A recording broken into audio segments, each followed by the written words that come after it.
Live from Washington, this is BBC News. Israel and Iran continue to exchange fire as talks in Geneva end without much progress. The US judge orders that pro-Palestinian student activist Mahmoud Khalil be released on bail after 3 months in detention.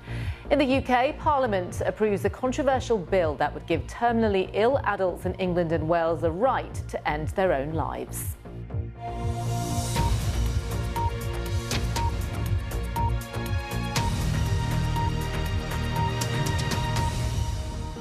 Hello, I'm Nomia Iqbal. Israel's envoy to the United Nations says that his country will not stop its attacks on Iran until Iran's nuclear threat was dismantled. His Iranian counterpart urged action by the Security Council and said Tehran is alarmed by reports that the US may join the conflict. In Geneva, Iran's Foreign Minister Abbas Araghchi joined talks with the foreign ministers of the UK, France and Germany, as well as the EU's foreign policy chief. He said his country will consider diplomacy with the US, but only if Israel stops its attacks. Our chief international correspondent, Lise Doucet, has the latest from that meeting in Geneva. These discussions here in Geneva were described as a last-ditch effort to try to get negotiations going again to avert the very real risk of an escalating war which would draw in the United States. But after 3 hours of talks, Europe's foreign ministers, Germany, France, Britain, as well as the EU's the foreign policy chief, came out and basically said there were no breakthroughs, but they were reassured that Iran wanted to keep talking, and they said seemed to be willing to put issues on the table which it hadn't done before. All that was good, but their other message to Iran was you have to go back to the negotiating table with the United States. These weren't real negotiations. These were about passing messages to Iran that it could not develop a nuclear program, to which Iran's nuclear weapons program, to which Iran said our program is peaceful. But Iran, Abbas Araghchi, in his final statement here in Geneva before he left, emphasized that Iran was ready to talk to the Europeans but would not go back to the table with the United States until Israel stopped its attacks, and in his words, until the aggressor was held accountable. Now, we know that behind the scenes, and we heard ourselves from the Iranians, that there are messages being passed back and forth. I understand there are back channels as well. But unless Iran agrees to start talking to the United States, even under fire, the very real risk that the United States will be drawn into this conflict, that President Trump will give the green light to that military plan, only seems to increase by the day.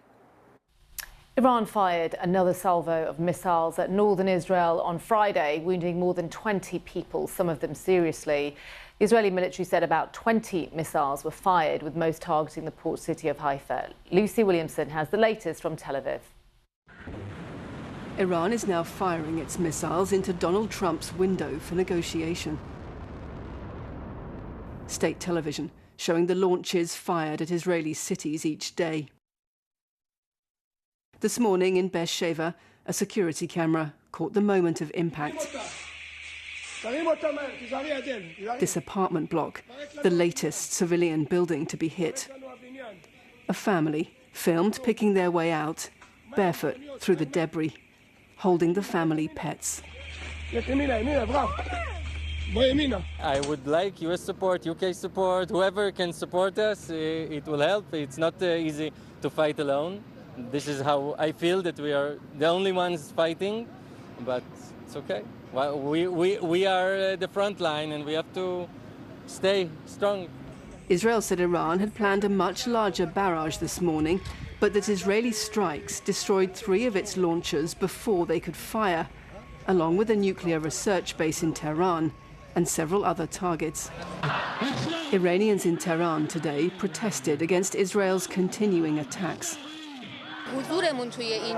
We're here to prove that we fear no one, this woman said. It's you whose people are hiding in shelters. We must keep going until Israel and America are utterly humiliated and brought to their knees. Iran's foreign minister accused Israel of war crimes. We were attacked in the midst of an ongoing diplomatic process. We were supposed to meet with Americans on 15 June to craft a very promising agreement. It was a betrayal of diplomacy. This afternoon, Another wave of Iranian missiles hit several Israeli cities, one landing in Haifa, home to a major naval port. Donald Trump has given Tehran a window to surrender. Each Iranian retaliation risks pushing him further towards joining the war. Lucy Williamson, BBC News, Tel Aviv. Well, let's get the thoughts now of Farzin Nadimi, who is the Senior Fellow at the Washington Institute for Near East Policy. It's really good to have you with us. Thank you for having me. Can I start off by asking you, what do you make of Donald Trump? Is Donald Trump's strategy of ambiguity when it comes to this conflict? It has always been the case. Ever since his first time in administration, he had a national security policy which was based on ambiguity for the adversaries, but more clarity for the allies. This time it's a little different. It's probably both ambiguity also for allies, but he has invested in this as an advantage. So he can always have the upper hand in his negotiation. You studied the history of the Persian Gulf and its geopolitics extensively throughout your career. I wonder how this is different. Do you see that there's anything different about this current conflict, this current climate in any way? Well, yes. Every conflict, every modern conflict in the Middle East has had some aspect of a modern long-range fires war, but this is the first conflict in the region, or probably in the world, that is basically a long-range fires war without any side engaging in ground warfare, and no land ground units are involved.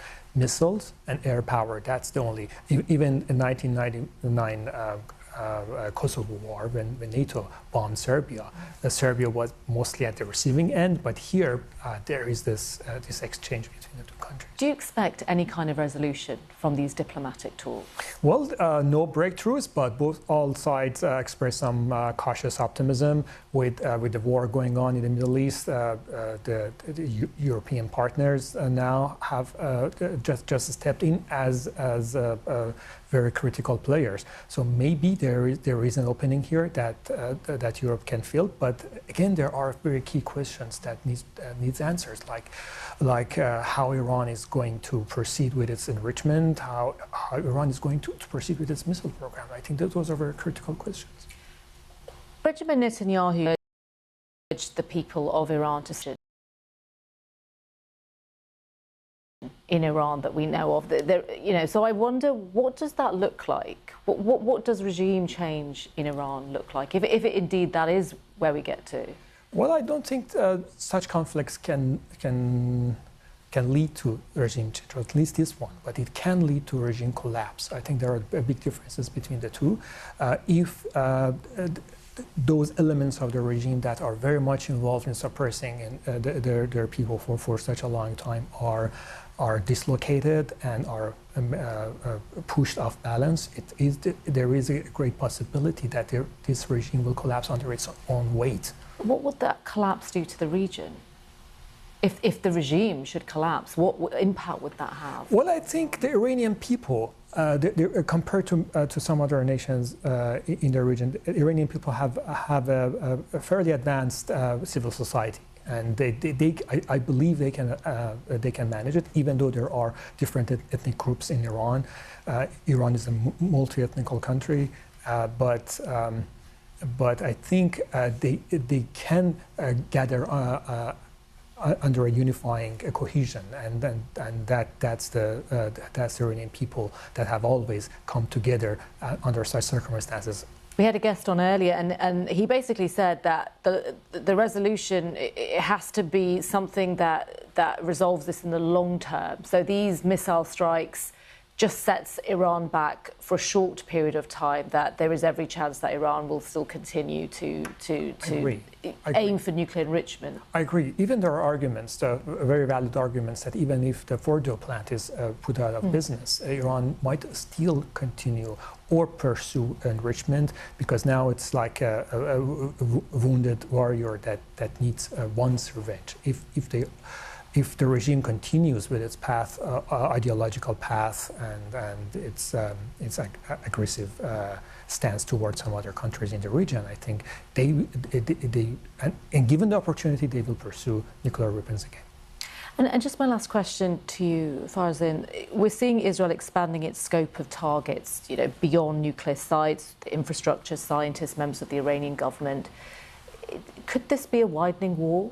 What is your sort of feeling about which direction we're heading in here? Well, there is this risk of widening war, but widening war beyond Iran and Israel, there is only one possibility, that the United States would get involved. If the United States gets involved in striking, for example, Fordo or other. So there are several other very, very deeply buried targets in Iran that the U.S. might get involved in striking.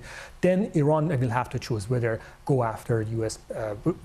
bases with missile strikes, with bases that are largely emptied by now, or just show restraint and avoid getting the U.S. In this conflict. But I don't see any chance of escalation beyond prolongations of this particular conflict between Iran and Israel. Iran so far has been able to continue launching missiles, of course, but at very lower numbers. It seems that the control, or at least dominance of the airspace over Iran by Israeli Air Force they have managed to destroy many launchers and to prevent Iran from launching as many missiles as they wanted to. See where we are in 2 weeks, if indeed that is Donald Trump's deadline. But it's really good to get your thoughts, Farzin. Thank you so much. Thank you. Farzin Nadimi, who is a senior fellow for the Washington Institute for Near East Policy. Now, Russian President Vladimir Putin says his country is proposing some ideas for a settlement between Israel and Iran, while calling on the US not to intervene. Moscow is a strategic partner of Tehran, with Russian specialists currently building 2 nuclear reactors for Iran. Our Russia editor Steve Rosenberg sent this report from the annual Economic Forum in St. Petersburg.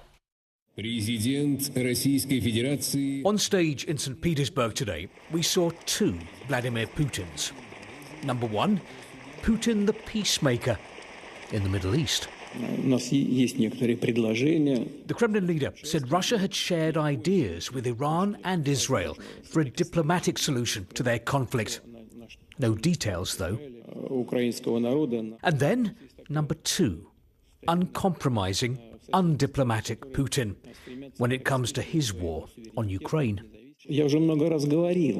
I've said many times before, I consider Russians and Ukrainians one people. In that sense, all Ukraine is ours. In what seemed like an attempt to pressure Ukraine into accepting his peace terms, he warned that Russia's army could take more territory. We have an old rule in Russia. Where the foot of a Russian soldier steps, that is ours. The Kremlin leader sounding increasingly confident on the world stage. Every year, Vladimir Putin uses this event to project his vision of the world to the world. But this is an economic forum, so one of the main talking points here is the state of the Russian economy. That's not in great shape. True, Russia's economy has survived 3 years of sanctions. But for all the razzmatazz, there are signs now of a recession. And signs here of the realities of modern Russia. For example, the prosecutor's office has its own stand at an economic forum. Many Western companies have pulled out of Russia. Is the return of American companies to the Russian market dependent on solving the situation in Ukraine, the end of the war in Ukraine? I think it's clear that you have to have some sort of a end to the conflict before American companies are going to really seriously consider coming back. Vladimir Putin doesn't seem overly concerned, apparently convinced that things will go his way. Steve Rosenberg, BBC News, St. Petersburg. Around the world and across the UK, this is BBC News. Ukraine is just about holding the front here, while the Russians have launched this fresh assault. Everywhere you look, there are uprooted trees, there are bits of building, and the destruction is just in every direction. Incendiary drones were dropped here. We know this was the military junta because the rebels don't have that kind of weaponry. When you can hear the tear gas canisters being lobbed at the protesters. There, when the story breaks, BBC News.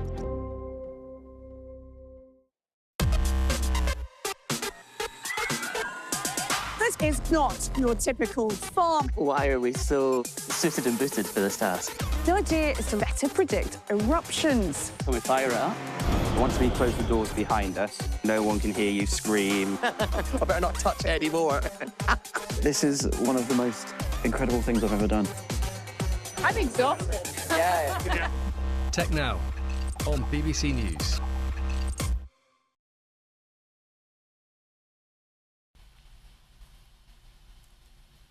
You're live with BBC News. A US federal judge has ordered that Columbia University graduate student and activist Mahmoud Khalil be released on bail, more than 3 months after he was detained. Mr. Khalil was a prominent voice in pro-Palestinian protests at Columbia last year, and his arrest sparked demonstrations across parts of the US. He became a symbol of the Trump administration's crackdown on universities and foreign students when US Immigration and Customs Enforcement, also known as ICE, arrested him in New York in March. The US Secretary of State Marco Rubio claims Mr. Khalil's presence in the US could pose potentially serious adverse foreign policy consequences. Mr. Khalil is a legal US resident and hasn't been accused of a specific crime, but has been held by ICE in Louisiana since his arrest in March. But on Friday, a US district judge determined Mr. Khalil could be released because he's not a flight risk or a threat to his community. He is likely to be released within the next few hours. Joining me live now is Bobby Hodgson, the Assistant Legal Director at the New York Civil Liberties Union. Good to have you with us. Can I get your reaction to this news that Mr. Khalil will be released? Oh, absolutely. We are so thrilled, overjoyed that Mahmoud will finally, after over 100 days in ICE detention, be returning to his wife and his newborn son. And how are they feeling? Oh, everyone is thrilled. I think, this is an important step and a really important ruling. The court did this and released him. After last week, it also found that the government's justification for holding him, that adverse foreign policy consequences ground, was likely unconstitutional. This isn't the end of the road. Everyone recognizes that this doesn't right the wrongs.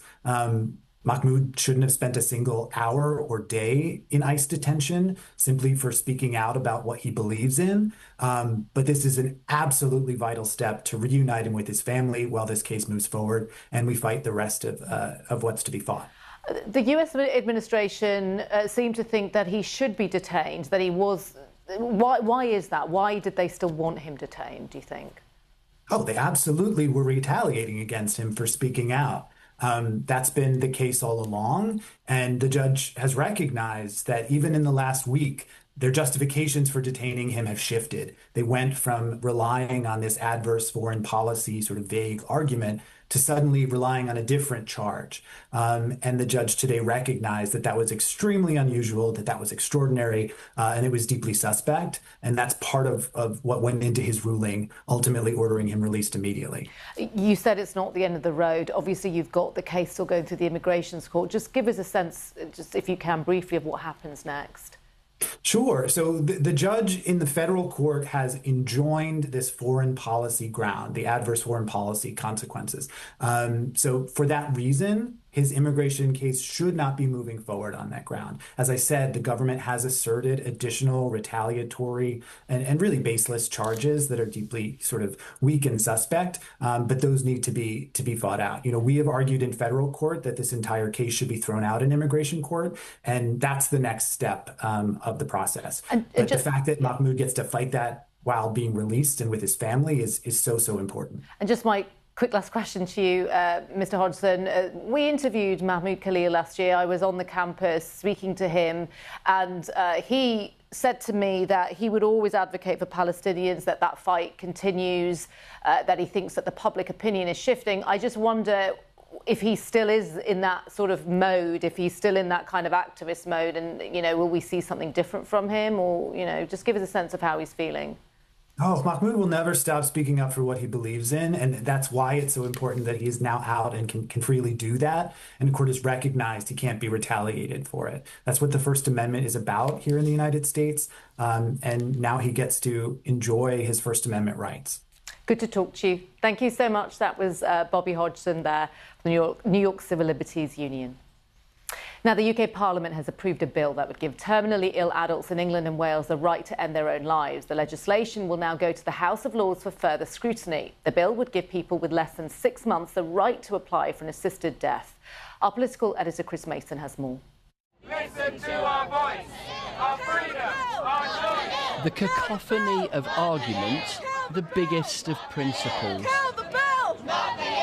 Responsibility, choice, dignity, the state, the individual, and yes, living and dying. For those of us who may get to that point in our lives where we know we're near the very end and we are suffering intolerably, I think it is the only compassionate thing is to offer that choice. I just don't feel it's the answer. I really don't. I think we should be supporting people in life and not giving them assisted suicide, which is what it really amounts to. I called Kim Leadbeater to move. 9 years ago this week, the Labour MP Jo Cox was murdered in the street. Today, her sister Kim Leadbeater led the argument for a profound but controversial social change. Benjamin Franklin told us that in this world, nothing can be said to be certain except death and taxes. In this House, we debate the latter incessantly. But here, and in the country as a whole, discussing death is something we tend to shy away from. That, in a solemn and thoughtful way, changed here today, and this was the core of her argument. This is not a choice between living and dying. It is a choice for terminally ill people about how they die. But plenty were unconvinced, worried about coercion, the vulnerable, the overreach of authority. We already have the power to end our own lives. It's called suicide.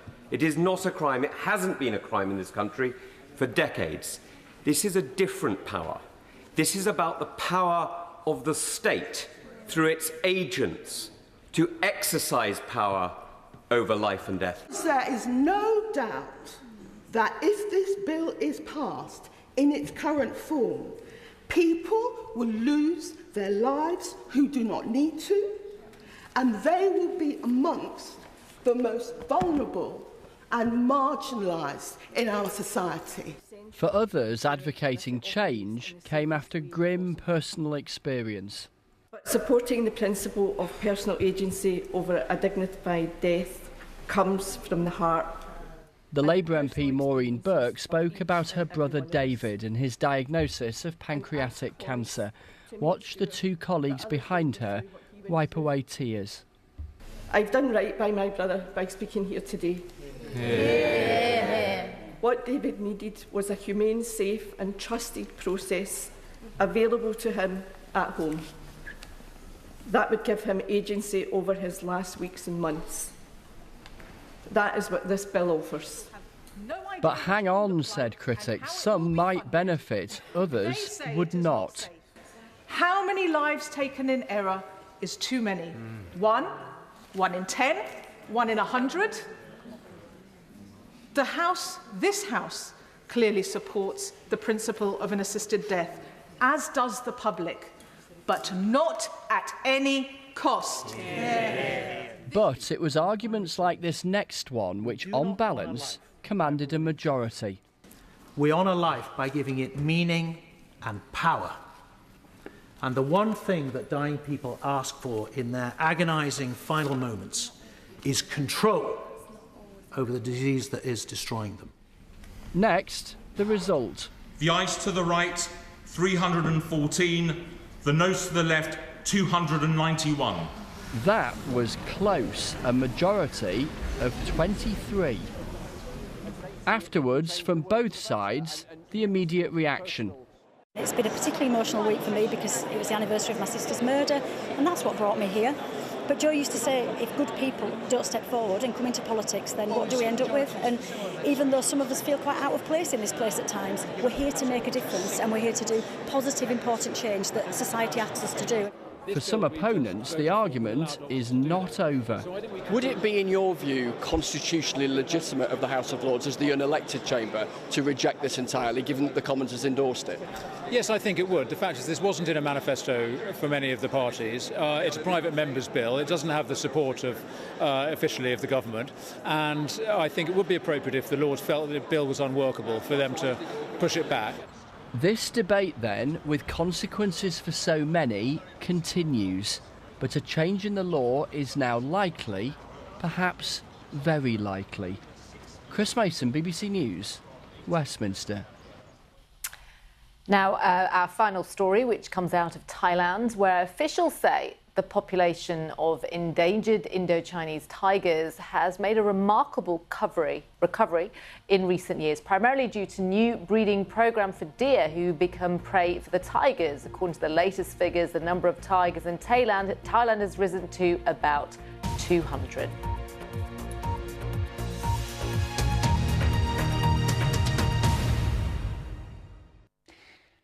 Hello.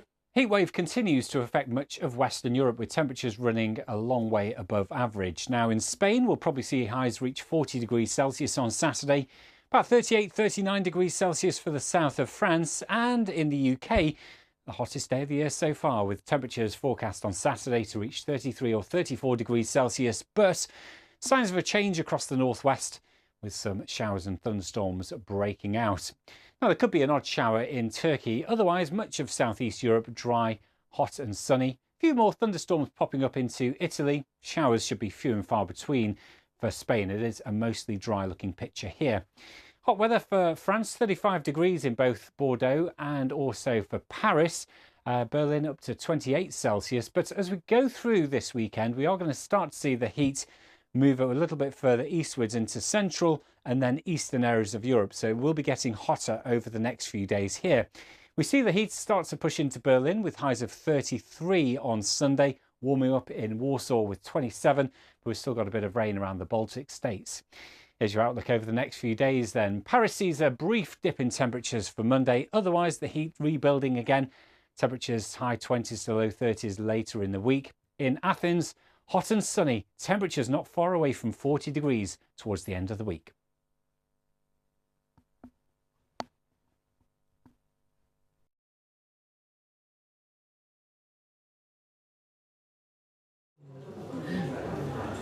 Ancient tea culture is once again sweeping across China.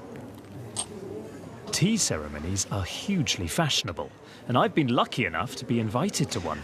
Thank you, Miss Lee. Welcome. Thanks, Vivian.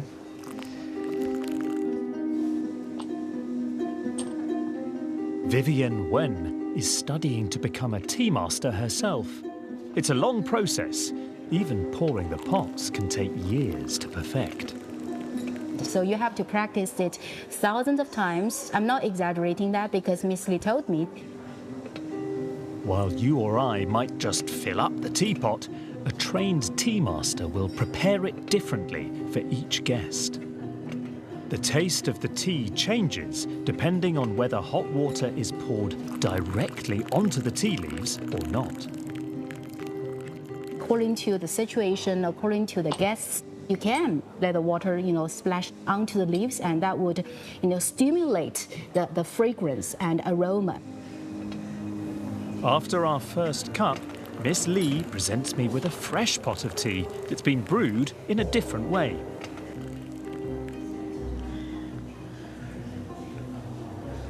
Instant difference.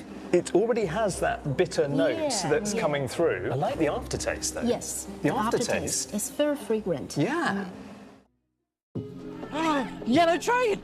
Now, we haven't staged this. This is actually just pulled into the station, and these are actually very rare, these yellow Shinkansens. It's quite a privilege to see them. That is really nice. It's so smooth. You forgot to do something. Hazelnut crumbs. I have 6 to 10 shots underneath me right now. Inspiring travel on the BBC.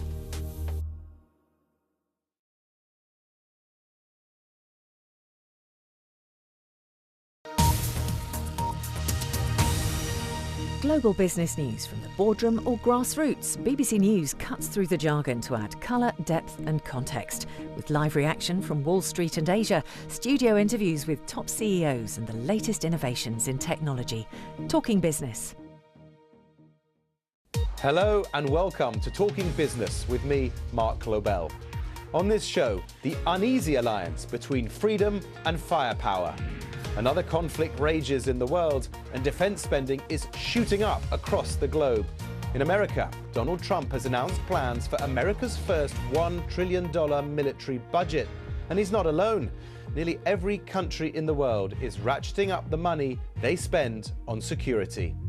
On this programme, we're heading right to the cutting edge of the new technology, where drones meet artificial intelligence and talk to the companies hoping to reap a profit from the billions flying into the sector. From Denmark, we'll hear from our reporter on the ground at one of the biggest industry gatherings of this new sector. And I'll be